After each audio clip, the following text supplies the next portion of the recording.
కావ్యలాగా మారిన హిందువునైతే చూసాను. ఎంత నా రక్తం రక్తమే కదా, అక్కడ కావ్య రక్తమే మన హిందువులో ప్రవహిస్తా ఉందని తెలుసు. కానీ ఆ హిందువులో ప్రవహించే రక్తం ఉడుకెక్కడానికి కొంచెం టైం అయితే పట్టింది. మొత్తానికైతే ఆ రక్తం వేడిలో ఎంతమంది కొట్టుకొని పోతారా అనేసి మనం అయితే వెయిట్ చేద్దాం. బ్రహ్మమడి సీరియల్ అప్కమింగ్ ఎపిసోడ్స్ అయితే ఫైర్ లాగా ఉండబోతున్నాయి.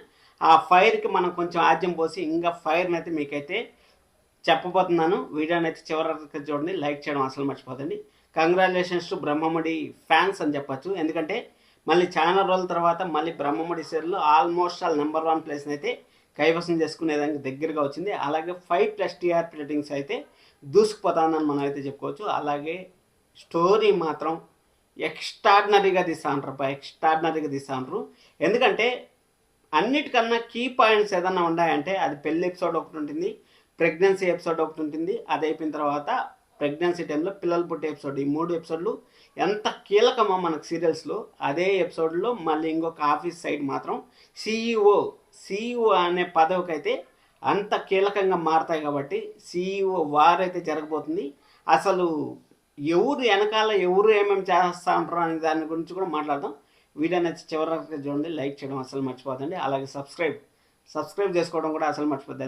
ఎందుకంటే 5 ఎపిసోడ్స్ రాబోతున్నాయి. రేపు సండే అనాలిసిస్లో ఇంకా 5 ఉండబోతుంది మన రివ్యూలో కూడా. అందుకోసం అన్న మీరు సబ్స్క్రైబ్ చేసి పెట్టుకోవాలి.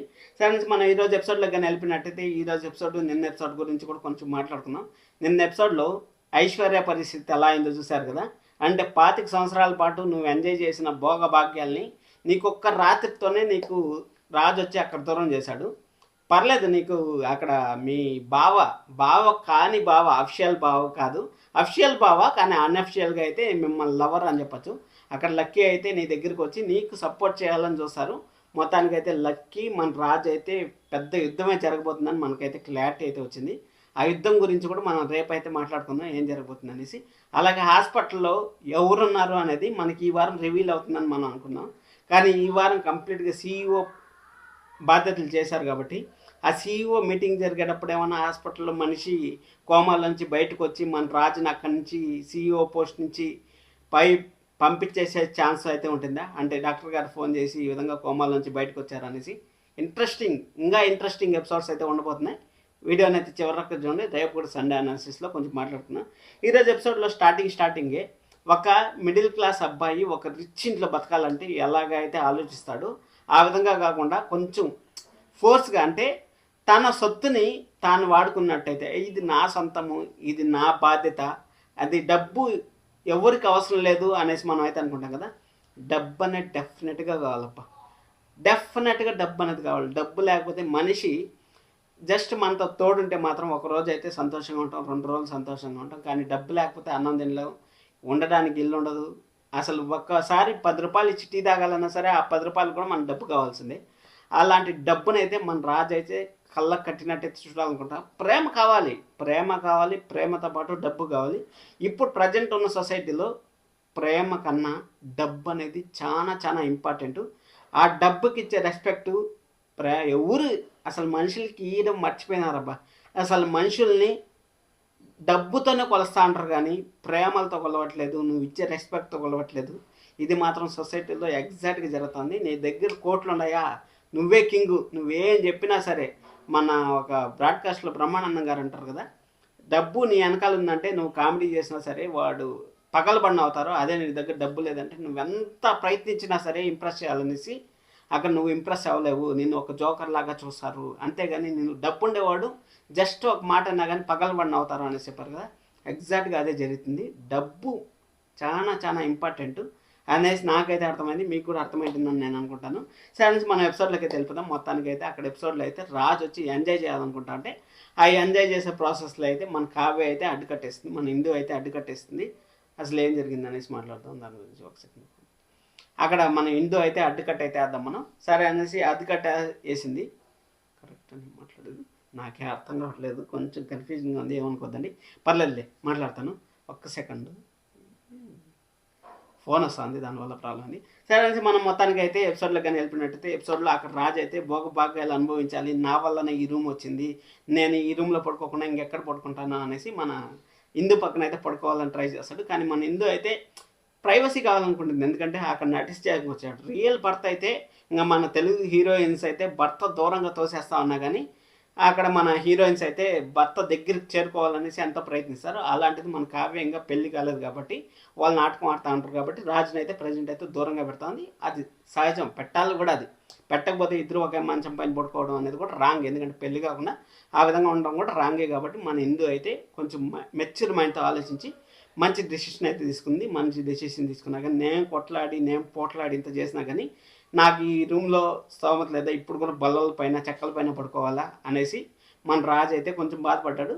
పర్లేదు రాజ్, నీకు భోగ భాగ్యాలు అనుభవించడానికి నీకు ఛాన్స్ ఉంది, వెయిట్ చేయి.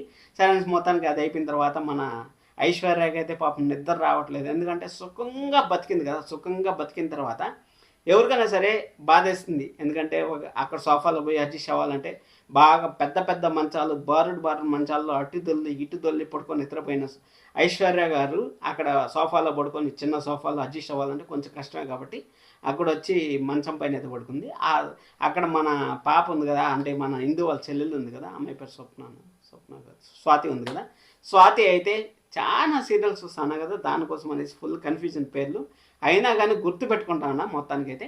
సరే స్వాతి వచ్చి అక్కడ రివెంజ్ అయితే మామూలుగా తీసుకోలేదు, నెక్స్ట్ లెవెల్లో రివెంజ్ తీసుకుందని చెప్పొచ్చు. ఎందుకంటే కాళ్ళు వేసి చేయిలు వేసి అసలు నిద్ర లేకుండా చేసింది. మొత్తానికైతే తన కాళ్ళ దగ్గర పడుకొని పెట్టుకుంటుందని మనం చెప్పుకోవచ్చు. దేవుడు అనేవాడు ఉన్నాడు, ఎక్కడికి పోలేదు చూస్తూ ఉంటాడని మనకైతే నిరూపించింది. సరే అనేసి మన రాజు వచ్చి ఆఫీస్కి రెడీ అయ్యేదానికి రెడీ అయిన తర్వాత మన కావ్య ముఖంలో ముఖం పెట్టి చూసే కొద్ది మన కావ్య అయితే దడుచుకున్న తర్వాత అక్కడ మనకు ముందు ఎపిసోడ్లో ఏం జరిగిందో అంత చెప్పింది. అంటే నేను కిడ్నాప్ అవ్వాలనుకున్నాను, నన్ను కిడ్నాప్ చేసిన తర్వాత నన్ను వదిలేసావు అనేసి ఏదో కొంచెం అయితే స్టోరీని అయితే ఎక్స్ప్లెయిన్ చేసింది. అంటే నేను చేయాలనుకున్న పని నువ్వు నా భర్తగా వచ్చావు కదా, ఇప్పుడు మనం సీఈఓ అవ్వాలి. ఇప్పుడు కానీ నేను సీఈఓ అయ్యానంటే ఖచ్చితంగా మా రేఖ అంటే అయితే నా పైన డౌట్ పడుతుంది, నువ్వు సీఈఓ అవ్వు అనేసి, అంటే ఫోన్ చేయి అనేసి మన రాజు దగ్గర నుంచి అయితే ఒక అతనికి అయితే ఫోన్ చేపిస్తుంది. అంటే బోర్డు మెంబర్కి అయితే ఫోన్ చేపిస్తుంది. బోర్డు మెంబర్లు ఎలా అంటే అంటే ఇక్కడ తానా తందానా అనేవాళ్ళు చాలా మంది ఉంటారు. ఆఫీస్లో కూడా ఇంచుమించు అదే విధంగా ఉంటారు. మీ ఆఫీస్లో కూడా జరుగుతూ ఉంటాయి. మీ వెనకాలే మీకు గోతులు తీస్తూ ఉంటారు, మీ వెనకాలే మిమ్మల్ని తిడతా ఉంటారు, మీ వెనకాలే మీకు పోటీ పడుతూ ఉంటారు. ఆ విధంగా తానా అనే తందాన వాళ్ళు చాలా మంది ఉంటారు. కాబట్టి ఆ తానా అనే తందాన బ్యాచ్లో అయితే మన రేఖా బ్యాచ్లో అతనికి ఫోన్ చేశారు. ఫస్ట్తో ఏదైనా సరే మనకు కష్టంగానే ఉంటుంది, కానీ రాను ఫస్ట్ 2 ఎపిసోడ్లు అయితే కష్టంగానే ఉంటుంది. 3వ ఎపిసోడ్ నుంచి మనకు మంచిగా పికప్ అయ్యే ఛాన్స్ అయితే ఉండింది. ఆ విధంగా ఫస్ట్ ఫోన్ కాల్తోనే మన రాజు అయితే ఫెయిల్ అయ్యాడు. ఫెయిల్ అయితే అక్కడ నేను ఎవరో తెలుసా, రేఖ నమ్మిన బంటుని అనేసి అక్కడైతే చెప్పారు. రేఖ నమ్మిన బండి అయితే రేఖకు పోయి భజన చేసుకోగాని మళ్ళీ తర్వాత మాట్లాడదాం అనేసి అక్కడ రేఖకి నిజం తెలిసే తర్వాత ఇప్పుడు ఎవరి ద్వారా అన్నా తప్పు తెలిసిందంటే, ఇప్పుడు ఏదన్నా సరే ఒక ఇన్సిడెంట్ ఉందనుకోండి, ఎవరి ద్వారా అన్నా నిజం తెలిసిందనుకోండి, అవతల వాళ్ళ దగ్గర నుంచి నిజం తెలిస్తే మనకు చాలా కోపం వస్తుంది. అదే మన వాళ్ళ ద్వారా ఎవరైతే తప్పు చేస్తూ ఉంటారో వాళ్ళ ద్వారానే మనకు నిజం తెలిసిందంటే అక్కడ వేరే విధానంగా ట్రీట్మెంట్ ఉంటుంది. అవతల వాళ్ళ దగ్గర నుంచి తెలిస్తే ఒక ట్రీట్మెంట్, మన వాళ్ళ దగ్గర నుంచి తెలిస్తే ఒక ట్రీట్మెంట్ ఉంటుంది. ఇక్కడ కంప్లీట్గా ఎత్తి రాజు పైన అయితే వేసేసింది, మొత్తం రాజు పైన అయితే వేసేసింది.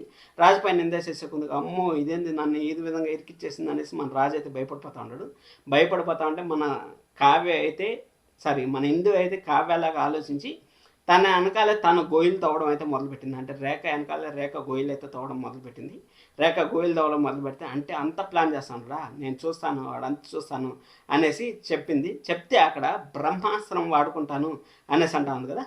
కావ్యకి 50% షేర్స్ అయితే ఉన్నాయి, మిగిలిన వాళ్ళందరికీ 50% ఉంటాయి. లేకపోతే కావ్యకి 60% షేర్స్, ఎందుకంటే కావ్య ఒక్కటే ఆ సంస్థకి అధినేత కాబట్టి కావ్య దగ్గర అయితే 40% షేర్స్ ఉంటాయి. అలాగే మన మిగిలిన వాళ్ళ దగ్గర అయితే 60% కావ్య దగ్గర ఉంటే, హిందూ దగ్గర ఉంటే మిగిలిన 40% అయితే వాళ్ళ దగ్గర ఉంటాయి.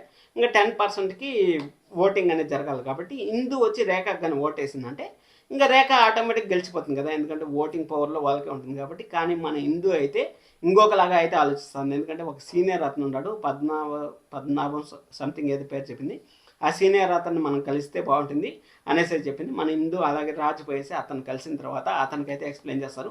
ఈ విధంగా స్వరాజ్ గ్రూప్ అనేది ఒక పెద్ద కంపెనీ, ఆ కంపెనీ సీఈఓగా ఉండి ఆ కంపెనీని అతాపాతాళం తొక్కేసింది. అతాపాతాళంలో నుంచి మనం ఎలాగైనా సరే మరొకసారి నెంబర్ 1 పొజిషన్కి అయితే మనం తీసుకురావాలి కంపెనీని అనేసి మన రాజు కావ్య అయితే పోటీ పడతారు. మన హిందూ అయితే సీఈఓ అయ్యడానికి ఛాన్సెస్ అయితే వెరీ హైగా ఉన్నాయి. నేనైతే హిందూని సీఈఓగా చూడాలి.